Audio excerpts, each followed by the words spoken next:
Right. So, like I was saying before, basically, um, things that work in the U.S. don't really work so well down here in the Caribbean, such as PayPal, and that further feeds into the shipping, the way shipping is done down here in the Caribbean.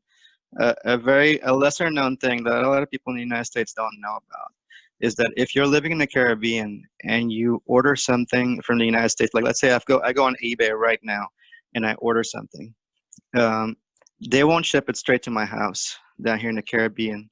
There's not a single merchant in all of eBay that will do that for me. Why is The that? actually only the Chinese will. Only the Chinese will. They're the only ones who will offer to ship it straight to my house. And but then the thing about that is it's gonna take like 3 months for it to get here. And I'm not even being like overly dramatic about it. It takes between 2 and 3 months for you to get something from China down here because they send it with the slowest possible mail available. Now, when I order something from eBay from the United States, they'll only ship it domestically. They will not ship it internationally to me. So I have to let them ship it to Florida, and then I have to open up a forwarder account in Florida. For those of like Americans, really don't have any reason to even know what a forwarder is. So let me No. go ahead and explain it. A forwarder is somebody who receives your mail and then resends it to you in the case that the United States Postal Service or FedEx will not do that. So if you're selling a laptop online and I want to order it, you're going to say, okay, I'll ship it to any of the 50 states. And okay, so go ahead and ship it to Florida, and then Florida they receive it, and then they send me an email. Hey, I just received your shipment down here, and I'll say, okay, go ahead and forward that to me to my island of Curacao, and then they'll do that, and it'll take about 2 weeks because they use containers. So they'll everybody's stuff will be shipped to their warehouse in Florida, and then in Florida they will take all that stuff, put it in one container, okay, and then that container will take about 2 weeks to get to Curacao. Once it gets here, we get it. So it's almost impossible for you to order something and get it on time in Curacao. On time in Curacao means like within 3 months. Um, That's really interesting. The only time I've heard of something like that being done was when I was still going to see a lot of my shipmates would get an address like a mail forwarder in states like Florida where there was no state income tax. They would claim residency there and then have their mail forwarded on somewhere else to avoid paying income tax on their wages. I've never actually heard that people in the Caribbean had to do that just to get stuff imported to the island. Oh, it's a fact of life down here. It's a fact of life. Anybody who's ever ordered anything from the United States, which is 100% of us, because you can't make everything on an island. Everybody's had to deal with it at one point or another. And if you're doing business in the Caribbean, then that means that you have to tag on to the cost of the product, also the shipping, the secondary shipping, and the customs and the sales tax before you get it in your hands. So by the time you get it back, you get it. You're already dealing with like twice the cost. Um, and but the interesting thing is the forwarding part between the Caribbean and the United States. A lot of people don't realize this. I'm gonna talk right now straight to the eBay merchants. If you're an eBay merchant and you wanted to make more money overnight and you're selling something that's not luxury but useful, all you have to do is offer to ship internationally, and I guarantee you, once they find you, they will not stop ordering from you because you are helping them to circumvent a lot of costs when it comes to the forwarder. Okay, a lot of people don't Interesting. notice. That's really interesting. Now, you were saying also that things like PayPal don't work down there. What PayPal about doesn't really work. Venmo and Zelle and apps like that? Negative. No, there are some things that work, but they don't work 100%. Nothing works 100%. For example, PayPal works up until a certain point. I can use PayPal to buy things from other places outside of my island. I cannot use PayPal to sell things from the island to other places. as soon as it comes time for me to charge somebody using PayPal, I get this error message that says, "Sorry, merchant accounts are not available in your region," and That's that's for the entire Caribbean, by the way. Now that's very interesting because I was reading an article this morning that you would appreciate. There's a company out there called Ship Money, which is looking to help ship owners transition away from paying wages in cash, as has been done traditionally. As a seafarer, I remember taking a lot of money in cash. In addition to money being deposited to my bank account, I would always take cash so I had it on hand whenever I went out. This company, Yeah. Ship Money, is looking to actually do a PayPal type of app for seafarers to be able to receive and send and transfer money home and to their families, and to even create its own designated type of credit or debit card. And, there's a lot of places in the world that are really talking about cashless, cashless, cashless, and shopping Mm. online. And nowhere in this article does it mention, areas like the Caribbean, which may not be able to accept this type of payment, or even ports that I used to go to in Africa where you weren't using a credit card. If you didn't have cash, you weren't getting paid. Yeah. Yeah. Usually, yeah, petty cash. That's so common. Even that especially down here, petty cash is common. You have to understand the maritime industry in the Caribbean is maybe 15 to 20 years behind. The maritime industry in other places as far as technology goes. We're still doing things the old way down here. Yeah. Well, there's something to be said for that. If I get a few $100s in cash from my wages and I want to go ashore, have a couple of drinks, get a meal, why do I need to have that on a card and keep track of the balance on the card? Why can't I just have cash in my wallet? Yeah, and also, shipping companies in the Caribbean, I mean, like everybody knows, it's not a big secret, trying to pay the taxman less, you know, um, that's it. It's a fact of life down here. It's a fact of life, and if one more thing a lot of people don't know about the Caribbean. Um, as is with the cruise ships and the Filipinos, so is um, the shipping industry with the Cubans Okay, in the Caribbean. interesting. Okay, so as so they're different but the same. Okay, why So do you'll the find cruise a lot ships of hire Filipinos only? okay. Sorry, No, I was why do saying the cruise? you were saying the cruise ships hire the Filipinos, basically because they're low wage workers. Yeah, yeah. There was a really funny little post in one of the cruise ship Facebook pages, where the Filipinos like they talk in these pages, but they always do it in Filipino so that the management doesn't, because they have a dissenting voice, but they have to keep the dissenting voice down to a bare minimum because otherwise, you won't get that next contract. So so there was a post where they reposted something from the management where they said, what was it again? The reason why we hire Filipinos is because they're loyal and they're hardworking. And then, like, one of the Filipinos replied underneath, and also we're cheap labor. so, so, so, and it's like, yeah, you don't need to be a scientist or a doctor to realize this. Any Filipino will tell you, as long as they're not within earshot of the management.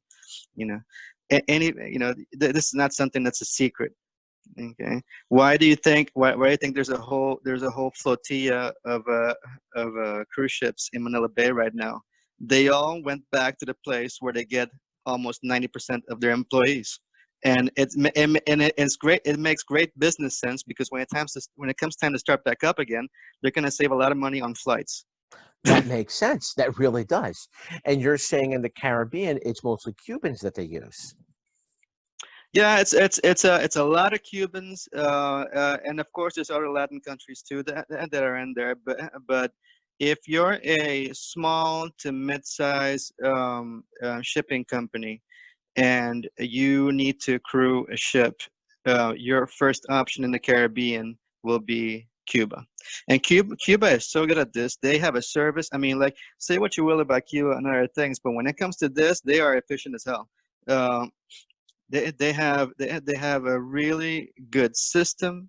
Well, good for relations anyway. So it's not good for everybody involved, but they have a system and it works and it's been around for a long time, um, and it makes sense to crew with Cubans because of the system, because of the way they do things. Okay. So, from your perspective, the few years that the U.S. had started to open up with Cuba, did that have a positive impact, not just in Cuba, but in the greater Caribbean region? Sorry, say one more time.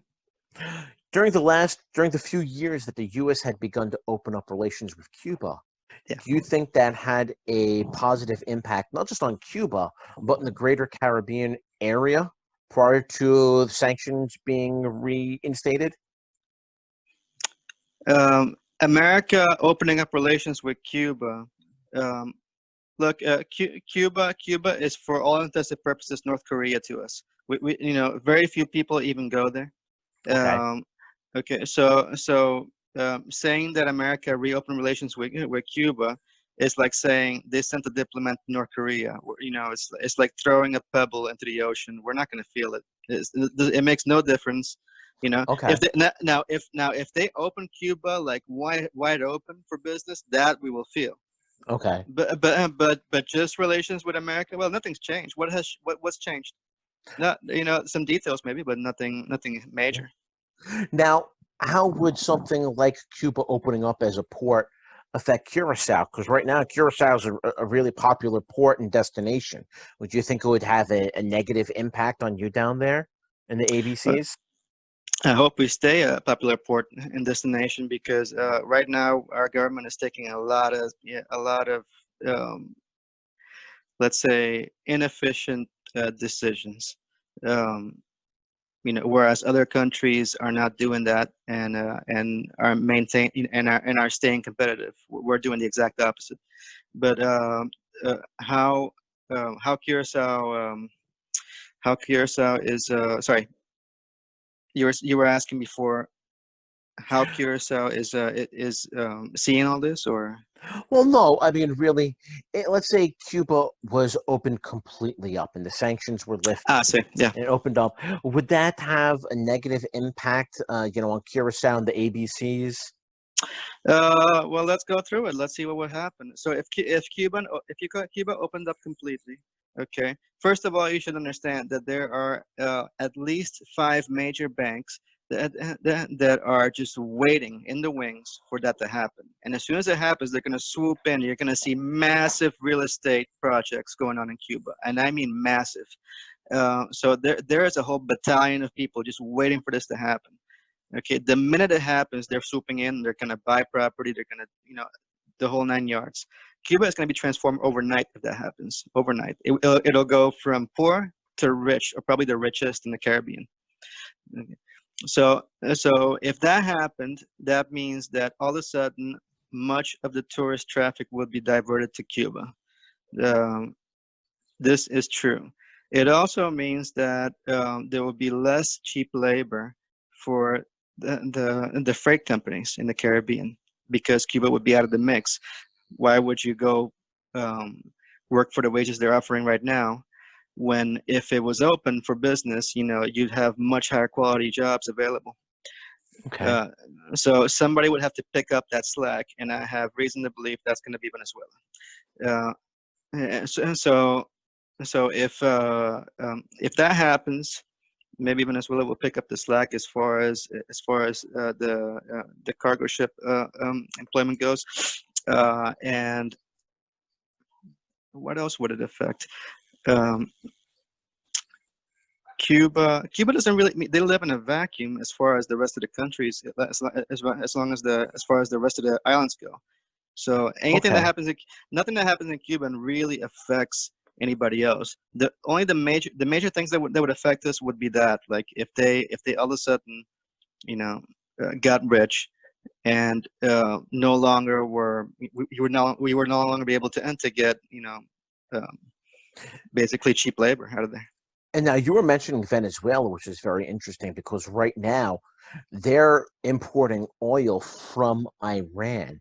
And what was very reminiscent of the U.S. missile crisis in 1962, I believe, Yeah. where, arms were being imported. Here, Iranian oil is coming in by the tanker load to Venezuela. And it's funny, at least up here, this barely made the news because of the COVID-19 virus. Oh yeah. You don't know how right you are about that, because when you look at like okay, so there were 5 ships from Iran and they came down. First one made it on Sunday. The rest of them made it down. Now, yeah, there's some questions, I guess, as to if all of them made it to Venezuela or not. So As of I this don't. morning, I've read of 3 that have arrived. Okay. Now, one interesting thing about that is if you look at what the Venezuelans did in preparation to this, you will see, and they even say it out loud. They put missile batteries on one of their small islands off the coast, and, Really? and yes, and when you read the name of the missile battery, it has a Russian name. Interesting. This is on satellite, and it's been corroborated by the people who put them there. Interesting. Okay, so Now, nobody's making any kind of like lies or anything like that. They're just being nah, very upfront about this. but we are talking about the people that sent the Navy ship out to attack a cruise ship and then lost their Navy boat when the cruise ship ran it over. Yeah, but it's different when the little awkward dude who likes to pick fights calls in his big cousin who's a weightlifter, and his name is Russia. That's true. That's very true. Yeah, it's You- it's a little bit different. And then they also, for good measure, they also call in, you know, uh, the guy who's always getting in trouble over, Iran, to, Yeah, to put in his the 2 cents. the redheaded stepchild, you could say. Yeah, yeah, to put in his 2 cents as well. Okay. So we have a clash of governments down there now, and I had, like, the one thing I didn't want is I didn't want Russia to get involved, because they're, once you get them in, you don't get them out anymore. And yeah, so like you said, um, Cuban crisis. We have Russians who have recently sold jets, fighter planes to Venezuela. We have Russian military presence in Venezuela, also recent. We have 5 ships who, in defiance to a trade embargo, sorry, not trade embargo, but like a sanction, came down with the very thing that they were trying to keep them from having, which is the oil. Which is, by the way, so they can. One funny thing, and it was on the news this morning. You would think that they were using, um, and that they would use that oil from those tanks for the people, right? That's like that would be the propaganda piece, right? You would think so. State media this morning already said, no, no, no, that oil is destined for military, not for you guys. Interesting. Because I know they have rationing down there due to the lack of refinery capability. No, they need that oil to fight their future battles. That's why they have it. Okay. By the way, 5 tankers of oil is not that much for a whole country. No, Uh, it's not. It's not. it is enough, however, to keep your military, being mobile and able to do something. So that was, so any illusions anybody had about, oh no, they're just trying to look after their own people. They're gonna need a lot more than 5 tankers to look after everybody in Venezuela. They Uh, will. and also, they said it themselves. It's not even me. It's just like, they said it themselves. No, this oil is not for the people. It's for our military. Now, where you are in Curacao is not too far off the coast of Venezuela. Yeah. Oh, one more thing I wanted to say. Um, one more thing I wanted to say. uh, I'm not a news correspondent, so please, if if you doubt my words, go and look it up, and if you think I'm wrong, tell me. You know, Post a comment below. We'll be happy to take them. yeah. Don't get your news from me. If you need if you need news, go and do your own homework, which is what everybody needs to do anyways. Because nowadays you don't even know what's real and what's not. It's so true. I remember when I was going to sea back before the internet was widely available on the ship. Honestly, I would get my news off of a shortwave radio. Now, I'm not that old, but there was no real great news sources when I was going to sea because the internet was not widely installed on ships. Yeah, Now, if you can get the internet in the middle of the ocean, you can get it just about anywhere. yeah, Look it up for yourself. Just make sure that when you're looking something up, you and I discuss this all the time. You have to make sure you corroborate whatever it is you're looking up. I'm not yeah, just going to look up one source. I'm going to try and find it in three separate places and making sure that those three separate places are not just reposting an article from one source.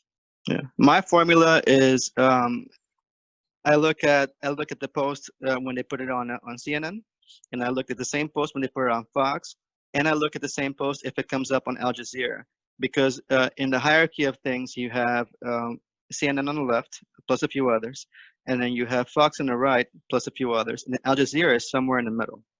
Okay. Uh, but the problem with Al Jazeera is they don't cover everything in the world. When they do, it's pretty fair and balanced, but they don't cover everything in the world.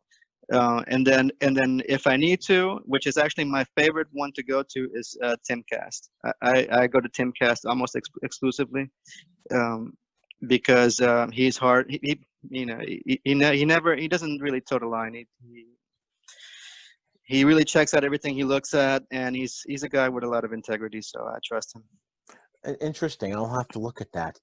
I've done a lot of writing over the years for various maritime publications. So research to me is obviously very important. And I will sit down with people that are involved. I'll make phone calls, I'll make emails, I'll Zoom, I'll Skype, whatever it takes to go as directly to the source as possible, because without getting it as close to the source, when you get things secondhand, third hand, or even more, the message always gets distorted, like the old game of telephone. I whisper Yeah, something in your ear, by the time 30 people whisper it and it gets back to me. I started out with a nickel in my pocket, now all of a sudden I have a wart on my nose. yeah, yeah, yeah. Basically, that's it. Basically, yeah. And what else is going on down here? There's some chess pieces being moved around in the Caribbean right now. There's some stuff going on. We still have that flotilla of American vessels that are down here for basically to rein in the cartels. Yeah. Uh, okay, And the and cartels have been getting very ingenious in the past few years, using oh, they're very their own smart. Yeah, submarines, yeah. or using very, very low to the water vessels that can evade most radar detection, which Hmm. is going to be very interesting as the world's focus is really turned to COVID-19 right now, how well they're going to operate. I've heard that they're really in Venezuela ramping up to make more drugs and get them out of the country because everybody is distracted. Yeah. If you want to know like how effective the free market is, a good way to look at it is how the cartels are operating. It's true. It's when you have unlimited money and you can just throw $1 million at somebody and say make this work, and they can come up with all kinds of weird ideas. You know, Yeah. the just to give some perspective on this, um, submarines being used for drug runs is not a new thing. The first submarine that was made was back in the day of Pablo Escobar. They were that far along when it came to that kind of technology by then. Wow. Okay, and the reason why we know this is because the dry docks, the man-made dry docks, were found back then. It's in the That's news. amazing. That's amazing. We're talking about submarines carrying drugs, and I was just on the phone this morning with a colleague of mine over in the Netherlands who's building wooden tall ships to carry cargo old school from the Europe to the US and through the Caribbean. And Okay. here our drug smugglers have some of the most advanced technology in the world. Yeah, well, they got to, I mean, like you have to understand, America consumes more than half of all the world's drugs. Okay. America is, and this is not something I'm saying. This has been fact for a very long time. So the hottest market for you to hit, if drugs are your thing, the hardest market for you to hit is America. Okay. Okay, you're not going to waste your time with Europe too much. You're going to go straight to the people who will pay the most and who will consume the most, and that's Yeah. America on both counts. Uh, so when you're up against that kind of a demand, you know, Yeah. You design whatever is possible to get it into the country. yeah, there's a really funny soap opera that came out in the 90s called Cartel de los Sapos, which translates in English to the Cartel of the Frogs. And the reason why they say frogs is because in Colombian culture, uh, um, frogging somebody means narking on somebody. Okay. So a frog is a narc. Okay. Okay. So and the reason why that soap opera was called Cartel of the Narcs is because in the beginning, the whole thing is set up as a comedy, but people get killed and stuff like that. But it's like a comedy. And in the beginning, everybody's fine, and then one person turns and rats on somebody, and then and then they go after him, and then one more person rats, and then they go after. And the entire thing is like that, but it's super super funny. I wish they had it in English, but you would definitely love it. It's great. I'll have to. There's one. There was an Italian movie that I'd watched called Disturbia, Uh, which was about gang violence and drugs over in Italy. But I haven't seen anything like this. It sounds like it would be a pretty good watch. Much there better just than rewatching some All in the Family that I've been doing. Yeah. No, there's one scene in particular that's really funny in the series where the head dude finds out, hey, they stole money from us. He's in Colombia with his crew, and in Venezuela, one of the dudes told on him. Okay, so he tells the guys, hey, go get this guy. So he tells the group, and one of the guys, the head guy in the group that he sends is one of his mates, one of his friends, and and then just as they're getting in the car to go, they're all armed and stuff like that. In those days, you could probably you could cross that border armed and nobody would say anything. You just have to pay the border guys something. I know it's shocking, but this is the way things are done in South America. uh, Gee. yeah, I know it's shocking to the American sensibility, but these are the way. This is the way things are done down here. Is it done this way all the time? No. It's not done in this way all the time, but at the same time, it's also not something that happens so rare that people bat an eye. So just as they're getting in the car with with rifles and everything to go get this guy in Venezuela, the boss says, "Hey, hey, I forget the guy's name. I just say, hey, Mike, get over here." He says it in like a really like aggressive tone, and Mike comes over. And Mike's like, "What's up, boss? What happened? What's going on?" And he said, "Listen, when you go to Venezuela, there's this little place that sells these chocolates with coconuts on top. Give me a box." And then Mike's like, "You mean the one we had last?" Yeah, yeah, that one. Well, you have to put a perspective on things. Prioritize, right? Yeah, it was funny because they make the whole series makes the whole idea of a drug cartel seem like a legitimate like enterprise, and like so you have coworkers that argue, and then like love triangles and HR disputes. Well, I mean, I guess when you think about it, down there, it pretty well is as close to a legitimate international enterprise as you're going to get. You have a Yeah. product being made for mass distribution. You have to market it, distribute it, find vendors. This is not just me growing some grass in my backyard. No, no, no. That's it. I mean, like, and I'm sure that some people will get mad, but I have to say it again. It's not like it's a secret or anything like that, and it still exists. It's just to a lesser degree right now. Colombia has done a great job actually to cut down on this kind of thing. But the problem is that there is so much demand from the United States. It's just impossible to stop it.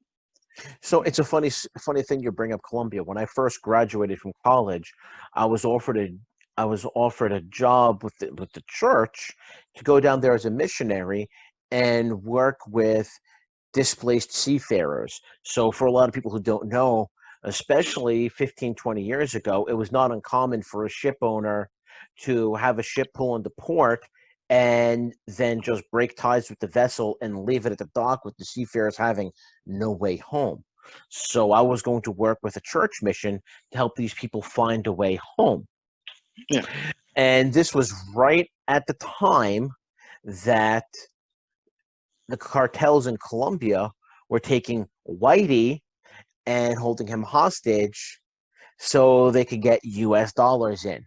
And Mhm. obviously, I decided not to take this position. As exciting as I thought it would have been, it just didn't seem to be the place I needed to be at the time. Look, it's not so bad anymore. There's even a YouTube channel called Escape to Medellin, which is basically a big old group of expats, American expats, who live in the city of Medellin or the state of Medellin in Colombia, and they have, I don't know, they have a lot of videos, and each video they show you, hey, I'm walking down the street, there are no lights on, everything's cool, nothing's happened, we've been living here for many years. Yeah, So obviously it's not like 100%. no, but So things can change. yeah, yeah. Yeah. Um, and what else was going on? Let's see. Shout out everybody in Curacao and everybody from Curacao that's abroad in the United States. Stay safe. As far as plugs go, um, yeah, I just want everybody to know that the Caribbean is open for business. And we need you guys. We really need you. Uh, you know, Americans make up American commerce makes up the majority of what the money that everybody makes down here, as far as tourism goes. So we really need the tourism back, and so if you're thinking about going on vacation, consider the Caribbean because families depend on it. And, and I can say I've been down to Curacao. You were my host when I was last there, and it is honestly one of the most beautiful places in the world I ever visited. So, to all my friends up here in New York and anybody watching, when the world is a safer place, definitely consider making that one of your first destinations. And we will see you all next time on Naughty Talks.